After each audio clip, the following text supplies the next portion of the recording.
How do you pronounce these words? Let's break down the pronunciation. British English and American pronunciations are just slightly different. 3 syllables. In British English in the UK it's said as laureate, law-re-ate. Stress on the first syllable.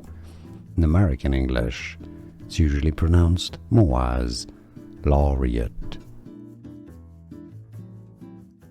How do you pronounce these words? Let's break down the pronunciation.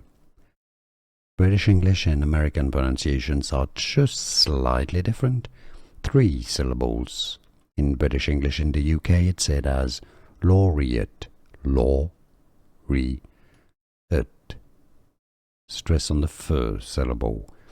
In American English it's usually pronounced more as laureate. Here are more videos on how to pronounce more confusing words and names too many mispronounced. Like this video if you found it useful. I appreciate your support. I'll see you soon and thanks for watching.